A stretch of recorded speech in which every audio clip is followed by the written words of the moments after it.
Thanks for joining us for this edition of Trojan Talk. I'm Paige Ray. Joining us today is Troy's new soccer head coach, Stuart Gore. Stuart, thank you for being here. Thank you so much for having me. Of course. Now, let's go ahead and just cut to the chase.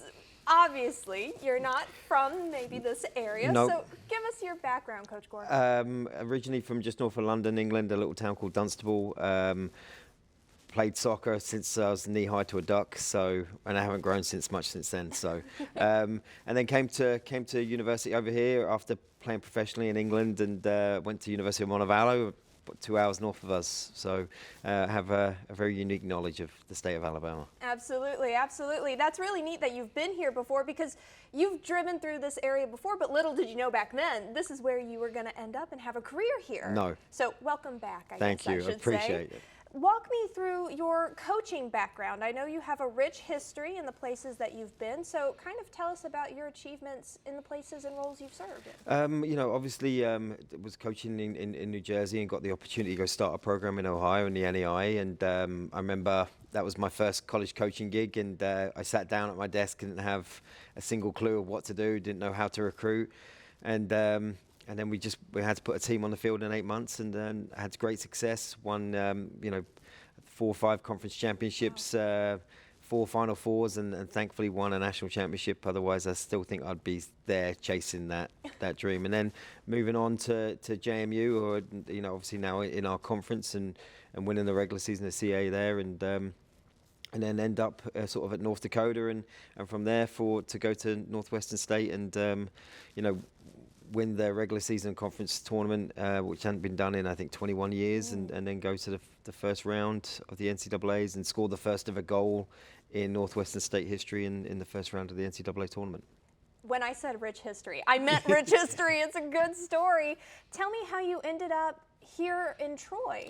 A phone call from our athletic director, Brent Jones, who could sell ice to the Eskimos, who his desire and his belief in everything Troy athletics was the reason for me to come on a visit here, and when he told me it was beautiful on the phone, and then I come here, and it's definitely, that's an understatement. Yeah. Now you're going into a position.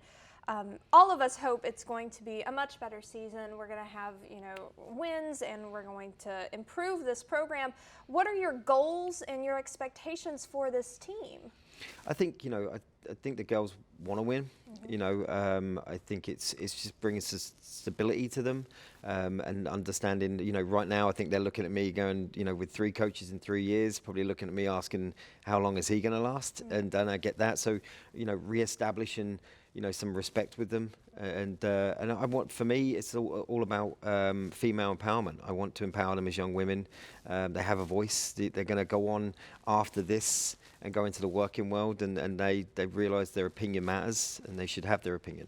I love that. What do you think is going to be a challenge for these girls? Do you think with the turnaround and turnover of the coaches, that's going to be a problem? I think re-establishing confidence, because sometimes, we all know in all our professions, you could lose it and sometimes it never comes back. Sure. So I think that's, trying to understanding some will get there quicker than others, and then helping the others, try and reignite that flame. Absolutely. Now, when we first heard that you were coming, and we heard from Dr. Hawkins, he mentioned that you have a passion for helping the athletes on the field, but also in the classroom, and making sure that our students are thriving in academia world too. So, what do you do? What do you say to your athletes to push them to do well in all aspects of their lives? I think it's understanding, that we want to win. You would want to win at everything you do. Academics, in the community, on the field, but understanding that, I think trying to get them now to understand that they have way more to their disposal than I ever did, and but also understanding that if you are struggling, it's not a bad thing. That's why that's why Chancellor Hawkins has set up the great academic centres and things that you have here, to go and get help, and also them to understand that when you go for a job, you have to put in your transcripts. You don't just put in your degree that says your name on it from Troy University, and people look at your grades and see what you've achieved, to show that, are you going to go an extra mile? If you've got more A's than you have B's, it shows that you're willing to put in the work necessary to be successful. Absolutely. Well, we can tell that you're passionate about what you do, and we're excited to see what you do for this program. And on behalf of all of us, welcome to Thank Trojan you. Nation. We're so happy to have you here. Thank you so much. And thank you for joining us on this edition of Trojan Talk.